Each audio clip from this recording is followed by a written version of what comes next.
जोहार। इस video lecture में हम हिंदी नाटक का उद्भव और विकास विषय पर बातचीत करेंगे, जिसमें हम क्रमबद्ध तरीके से बातचीत करेंगे। आप ये समझिए कि आपको आपके सिलेबस में हिंदी नाटक का उद्भव और विकास पढ़ना है। आपको हिंदी निबंध का उद्भव और विकास पढ़ना था। तो जिसमें मैंने आपको फिर निबंध की परिभाषा और तत्व और प्रकार भी बताए, पर नाटक के संदर्भ में मैं ऐसा नहीं करने वाला हूँ।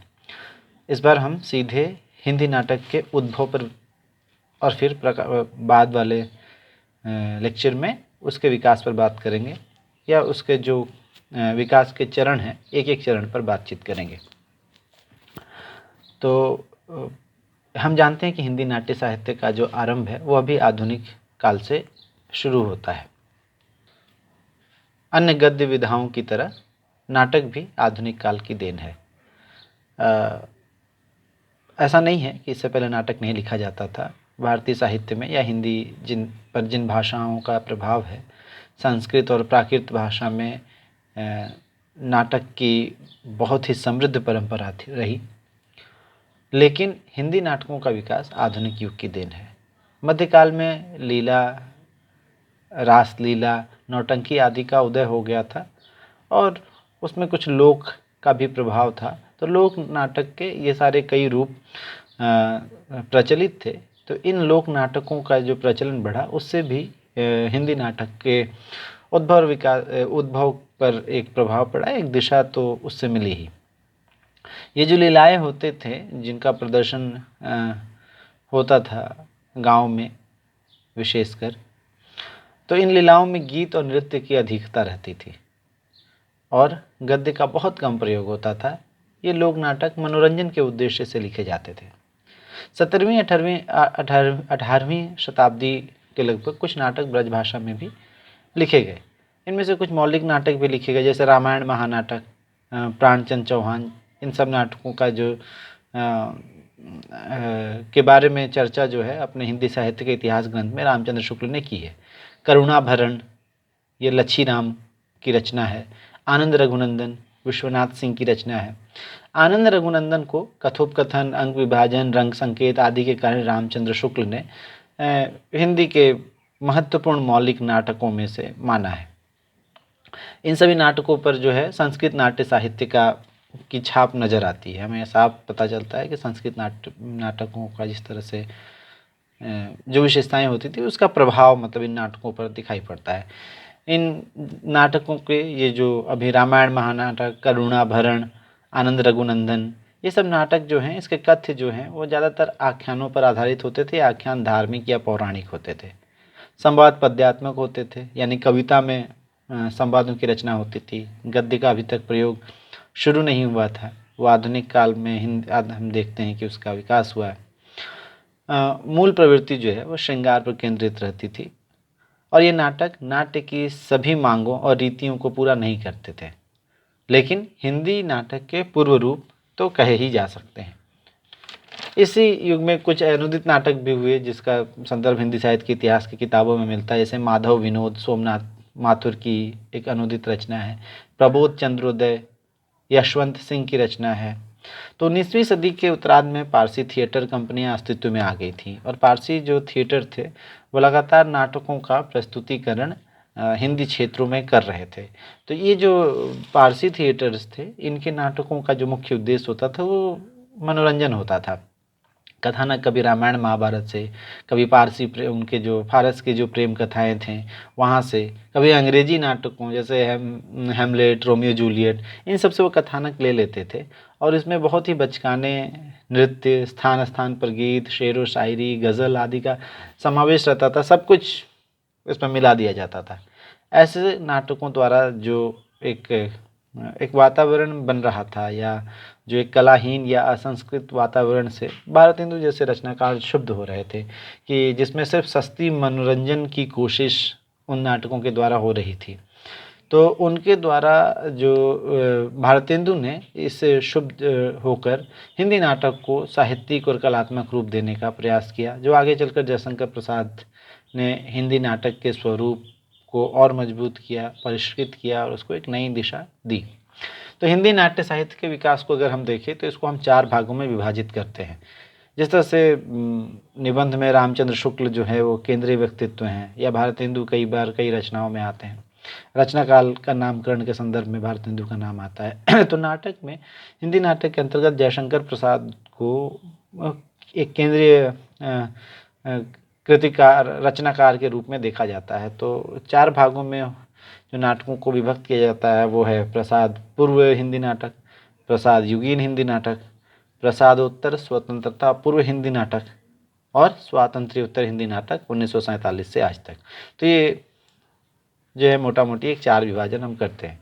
अब प्रसाद पूर्व हिंदी नाटक जो है उसके अंतर्गत जो है 2 उपखंड किए जाते हैं, यानी उसको भी 2 भागों में बांटा जाता है, भारतेंदु युगीन नाटक और द्विवेदी युगीन नाटक।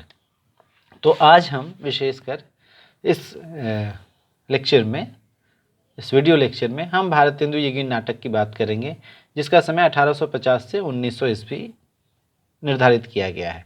आलोचकों ने इस कालखंड को 50 सालों का कालखंड माना है। इस युग का नाम भारतेंदु युगीन नाटक जो दिया गया, इससे ही स्पष्ट है कि इस युग के जो प्रमुख नाटककार थे वो भारतेंदु थे, और भारतेंदु की प्रतिभा जो है सबसे ज़्यादा इसी नाट्य रूप में निखर कर सामने आई। भारतेंदु ने बहुत सारे गद्य विधाओं को शुरू करने में मदद की। हिंदी क्षेत्र में नवजागरण के अग्रदूत कहे गए, मतलब जब हिंदी नवजागरण की बात होती है। लेकिन नाटक में जिस तरह से वो रमे और जिस तरह से उन्होंने नाटकों की रचना की, उनकी प्रतिभा का समुचित जो मतलब प्रकाश जहाँ उनकी प्रतिभा ने पाया है, वो उनका सबसे प्रमुख, उसका वो प्रमुख क्षेत्र नाटक ही है। तो खड़ी बोली में युगबोध के साथ मंचीय तत्वों के समावेश के साथ प्रथम आधुनिक नाटक लिखने का श्रेय भारतेंदु को जाता है। यानी एक तरफ युगबोध को समझना और दूसरी तरफ मंचीय तत्वों, यानी नाटक में यह बहुत ध्यान रखने वाली बात है कि रंगमंच की दृष्टि से वो नाटक जो है वो सब सक्सेसफुल है या नहीं। क्योंकि अगर उस नाटक को प्रस्तुत नहीं किया जा सकेगा तो फिर वो नाटक जो है उसे अच्छा नाटक नहीं माना जाता। तो इसलिए उसमें रंगमंचीय जो तत्व होते हैं उसका बहुत ज़्यादा ख्याल रखा जाता है। ये जो दौर था जिसमें भारतेंदु नाटक लिखना शुरू कर रहे थे, या फिर उनके एक रचनाकार का व्यक्तित्व निर्मित हो रहा था, ये जो भारतेंदु युगीन पीरियड है, जो समय है, यह दौर व्यापक सामाजिक, सांस्कृतिक, राजनीतिक परिवर्तनों का दौर था। पाश्चात्य संस्कृति का कुछ लोग समर्थन में थे, कुछ विरोध में थे। मतलब पाश्चात्य संस्कृति का प्रभाव पड़ रहा था, अंग्रेजी साहित्य का प्रभाव पड़ रहा था कि लोगों ने अंग्रेजी सीखने के बाद वह बांग्ला संस्कृत पर तो पढ़ना आता ही था, संस्कृत पढ़ रहे थे, बांग्ला पढ़ रहे थे और साथ साथ अंग्रेजी साहित्य भी पढ़ रहे थे, और ये देख रहे थे कि किस तरह रचनाएं वहाँ हो रही है। अंग्रेजी की जो क्लासिकल लिटरेचर था उसको पढ़ रहे थे। तो इस तरह से अंग्रेजी साहित्य का प्रभाव पड़ता है, और ऐसे में नई मान्यताएं, नया दृष्टिकोण और सृजनात्मक दिशा देने की हिंदी साहित्य को बहुत ज़रूरत थी, जिसे पूरा किया भारतेंदु ने। इसलिए आप देखेंगे कि भारतेंदु के नाटकों का जो मूल उद्देश्य है वो मनोरंजन के साथ जन सामान्य को जागृत करना तथा उनमें आत्मविश्वास जगाना था। कैसा विश्वास? इसलिए तो उन्हें नवजागरण का अग्रदूत कहा जाता है कि जो भारतीय जनमानस था उसके अंदर यह विश्वास पैदा करना कि उसके सामने जो एक बहुत बड़ी शक्ति खड़ी थी, पहले ईस्ट इंडिया कंपनी और फिर ब्रिटिश हुकूमत के तौर पर, तो वहाँ पर सबसे ज़्यादा शरण जो हुआ था वो आत्मविश्वास का हुआ था। और इस वजह से गुलामी की जो मानसिकता है वो पैठ बना रही थी। गुलाम होना एक बात है, पर मानसिकता भी गुलामी वाली हो जानी एक दूसरी बात है। फिर आप लड़ेंगे नहीं, फिर आप संघर्ष नहीं करेंगे। तो उन्होंने नाटकों के माध्यम से ये कोशिश की कि मनोरंजन के माध्यम से, कि मनोरंजन तो किया ही जाए, क्योंकि उसके बाद उससे आप क्या होगा कि लोगों का ध्यान अपनी तरफ खींच पाएंगे। उसके साथ साथ लोगों को जागृत करना और उनमें आत्मविश्वास भरना, या उनमें सोया हुआ जो विश्वास था उसको वापस लेकर आना उनके अंदर, उसको जगाने की कोशिश भारतेंदु ने अपने नाटकों के माध्यम से की। हमारी जो भारतीय प्राचीन संस्कृति थी उसके प्रति प्रेम जगाने की कोशिश, मानवीय मूल्यों के प्रति आस्था, जिसका शरण जो है आधुनिक युग की शुरुआत के साथ हो रहा था, तथा पश्चिम का जो गलत प्रभाव हमारे समाज पर पड़ रहा था उसको बचाए रखने की कोशिश भारतेंदु के नाटकों में और भारतेंदु युगीन नाटकों में दिखाई पड़ता है। विशुद्ध अगर आप देखें, मतलब इस युग में पौराणिक, ऐतिहासिक, सामाजिक, प्रतीकात्मक, प्रहसन, लगभग हर तरह के नाटक लिखे गए। और माना जाता है कि जो पहला नाटक है, हिंदी का पहला नाटक, वो नहुष एक नाटक है, उसे माना जाता है, जो 1853 में लिखा गया और जिसे भारतेंदु हरिश्चंद्र के पिता जो है गोपाल चंद्र ने या गिरधर दास ने लिखा था। गोपाल चंद्र नाम मिलता है, कहीं कहीं गिरधर दास भी उन्हें कहा जाता है। तो ये भारतेंदु के पिता थे, उनका एक नहुष शीर्षक नाटक जो है वो 1853 में प्रकाशित हुआ था, जिसे हिंदी का पहला मौलिक नाटक, हिंदी का पहला आधुनिक मौलिक हिंदी नाटक माना जाता है। इसमें विशुद्ध नाट्य जो रीति का ध्यान रखकर इसकी रचना की गई थी। उसके बाद भारतेंदु हरिश्चंद्र नाटक के क्षेत्र में आते हैं। कहा जाता है कि भारतेंदु जब पुरी की यात्रा पर गए थे और बंगाल होते हुए गए थे, जब वापस लौटे तो उनके अंदर एक भूचाल सा आ गया था कि हमारी जो हिंदी पट्टी है, हिंदी क्षेत्र जो है, यहाँ की जनता इतनी सुस्त क्यों है, इतनी सोई हुई क्यों है, मतलब इतना हम शिथिल क्यों हैं। और वो देख कर रहे थे कि बंगाल में किस तरह से साहित्य की मतलब एक बहुत ज़बरदस्त माहौल है और वो साहित्य जो है वहाँ की जनता को प्रभावित कर रहा है और देश और राष्ट्रीय प्रेम जगाने की कोशिश कर रहा है, समाज सुधार की कोशिश कर रहा है और उसमें साहित्य जो है वो अग्रणी भूमिका में है। तो उसी कमी को पूरा करने की कोशिश जो है वो भारतेंदु ने किया।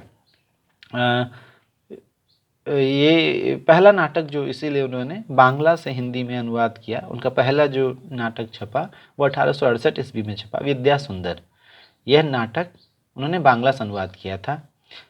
रामचंद्र तिवारी अपनी किताब हिंदी गद्य साहित्य के इतिहास में ये बताते हैं कि यह संस्कृत चौर कवि की रचना पर आधारित था, पर ये नहीं बताते कि बांग्ला से है। दशरथ ओझा ये बताते हैं कि वहाँ एक विद्या सुंदर मंडली बन गई थी जो एक नाटक खेला करते थे, उससे प्रभावित होकर के भारतेंदु ने अनुवाद किया। चौर कवि से प्रभावित होकर यतीन्द्र नाथ नामक एक बंगाली ने रचना की थी विद्या सुंदर, और फिर उससे प्रभावित उसी का छाया अनुवाद जो है भारतेंदु ने किया, ऐसा अलग अलग आलोचकों का मानना है। इसी समय एक बांग्ला में एक रचनाकार थे जिनका नाम ही था भारत चंद्र। आप जानते हैं कि भारतेंदु का नाम हरिश्चंद्र था, भारतेंदु उनकी उपाधि है, उन्हें भारत का इंदु कहा गया, भारत का चंद्रमा कहा गया।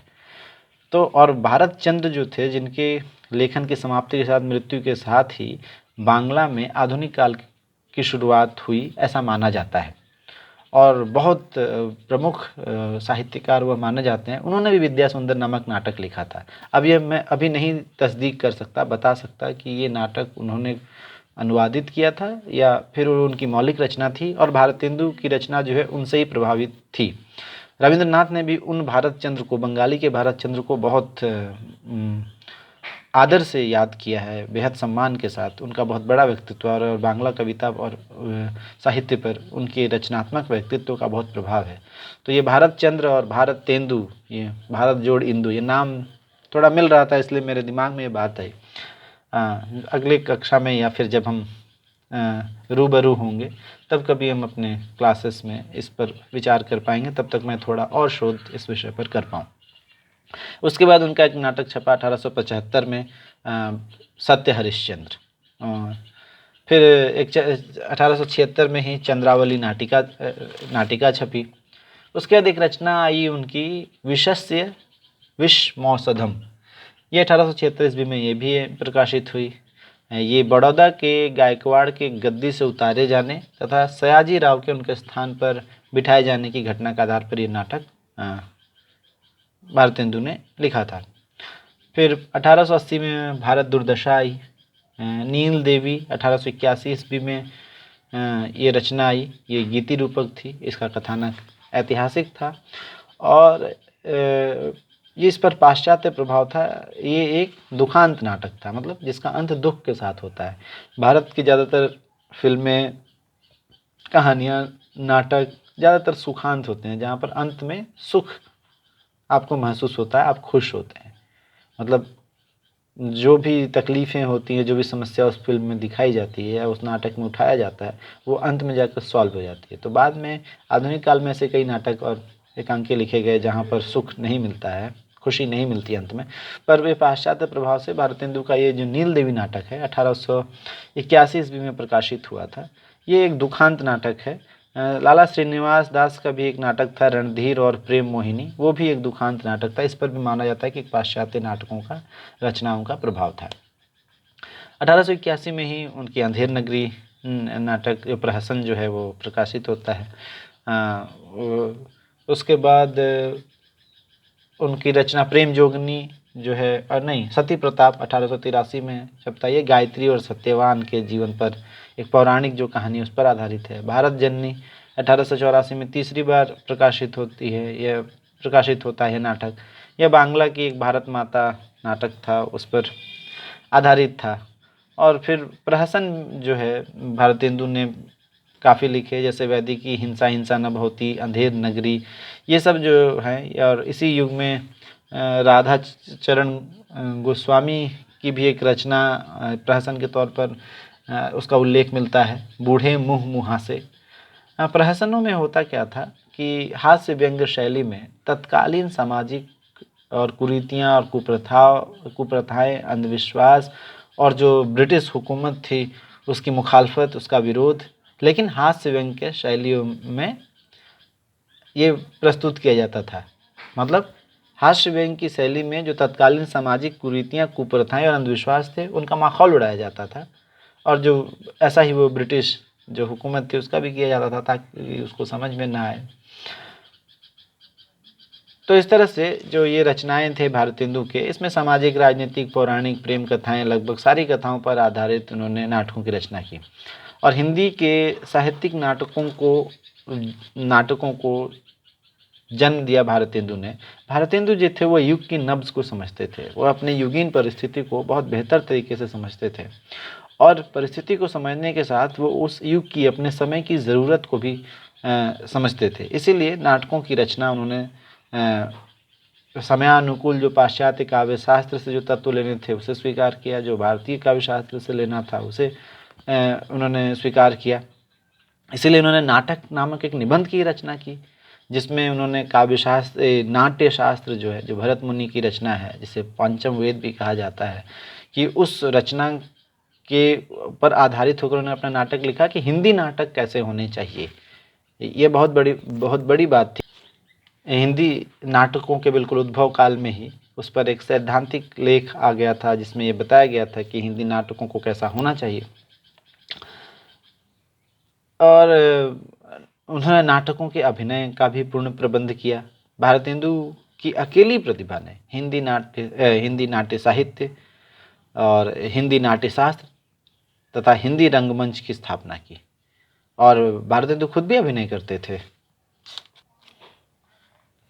भारतेंदु के अतिरिक्त इस काल के जो प्रमुख नाटककार थे वो एक लाला श्रीनिवास दास थे, जिनके बारे में हमने हिंदी आलोचना के उद्भव विकास के उनके एक नाटक के बारे में बातचीत की थी, जिसकी आलोचना बालकृष्ण भट्ट ने की थी। तो उनके अलावा जो लाला श्रीनिवास दास थे, इनकी रणधीर और प्रेम मोहिनी, तप्ता संवरण और संयोगिता स्वयंवर। राधा कृष्ण दास भी एक प्रमुख नाटककार के रूप में याद किए जाते हैं, जिनके दुखनी बाला, पद्मावती, धर्मालाप, महाराणा प्रताप। बालकृष्ण भट्ट थे, नल दमयंती और स्वयंवर नाटक लिखा।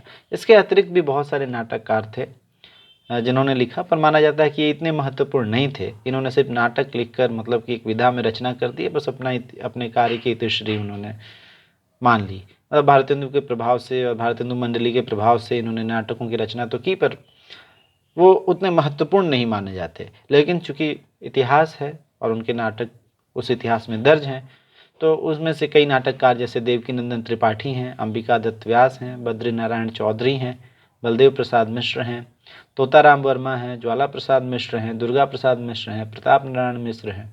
प्रताप नारायण मिश्र के तो कई नाटकों की चर्चा इतिहास में प्रमुख तौर पर होती भी है, पर ये जो बाकी नाम हैं, ये इनके नाटकों के नाम आपको इस वीडियो के डिस्क्रिप्शन में मिल जाएगा। तो मैंने जानबूझकर वहाँ पर उनकी चर्चा नहीं की। जैसे देवकीनंदन त्रिपाठी का सीताहरण, रुक्मणी हरण नाटक जो है, प्रचंड गोरक्षण नाटक, बाल विवाह नाटक, गोवध निषेध नाटक, तो ये गूगल की भी चीज़ है, आप गूगल भी कर सकते हैं। तो कहने का मतलब कि ये सब नाटककार उस समय मौजूद थे। उस समय अनुवाद भी किया गया काफ़ी, हिंदी में अनुवाद हुआ। जैसे राजा लक्ष्मण सिंह का शकुंतला का अनुवाद 1861 ईस्वी में छपा और ये काफ़ी प्रसिद्ध हुआ। हिंदी भाषा के विकास में भी, खड़ी बोली हिंदी भाषा के विकास में भी राजा लक्ष्मण सिंह की हिंदी का जिक्र आता है उस अनुवाद के माध्यम से। एक लाला सीताराम बीए थे जिन्होंने महावीर चरित और उत्तर रामचरित जो भवभूति की कृतियाँ थी उसका अनुवाद किया। ऐसे ही अंग्रेजी से अनुवाद किया भारतेंदु ने कोशिश की, मतलब कोशिश ऐसा नहीं, वो उनकी मृत्यु हो गई और उसे पूरा नहीं कर पाए। मर्चेंट ऑफ वेनिस का वो अनुवाद कर रहे थे दुर्लभ बंधु नाम से।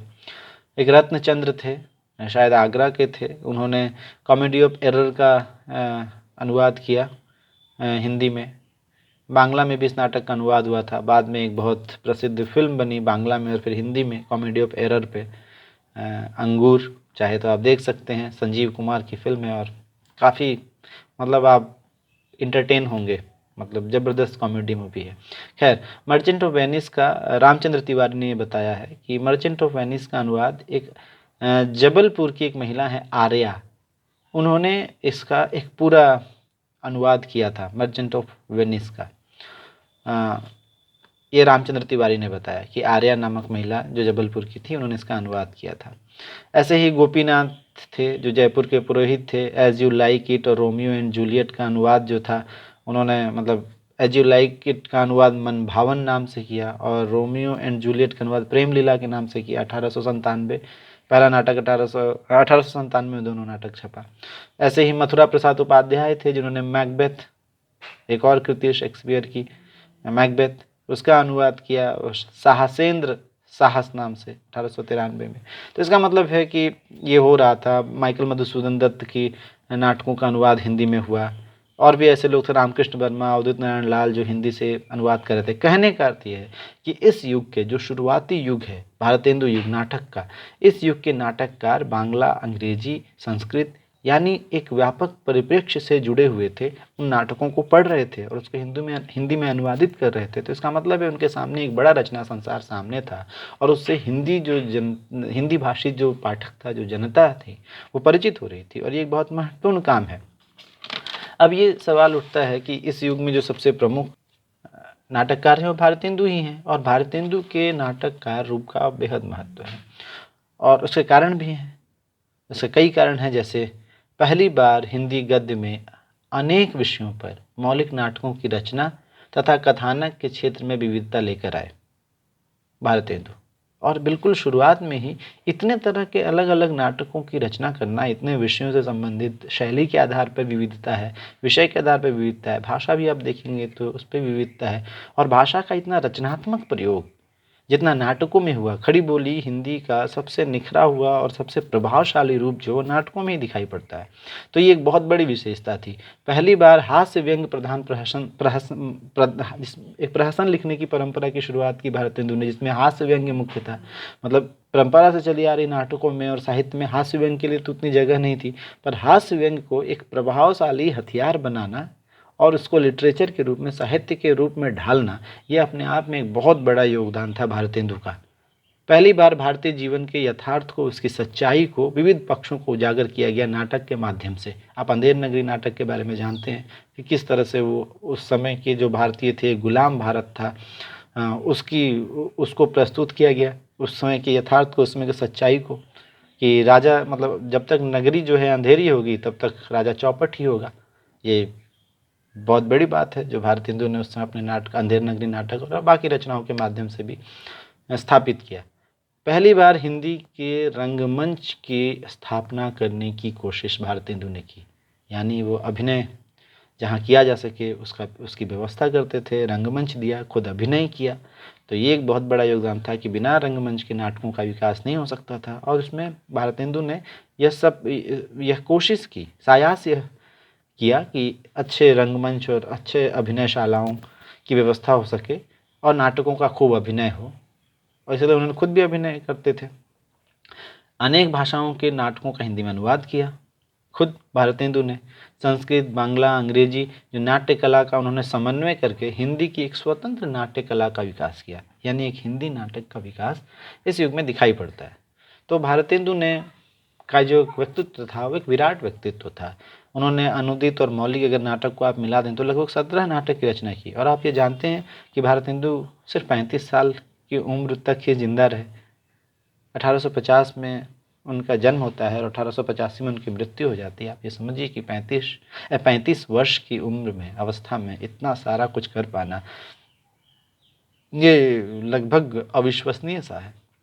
तो उन्होंने उन्होंने विकास किया, और जो एक कमी बस यही रह गई कि जो आगे आने वाले कालों में पूरी हुई, कि भारतेंदु युग का जो नाट्य लेखन है वह नाट्य कला, रंग कला, नाट्य भाषा की दृष्टि से कोई मौलिक योगदान उस तरह से नहीं दे पाया।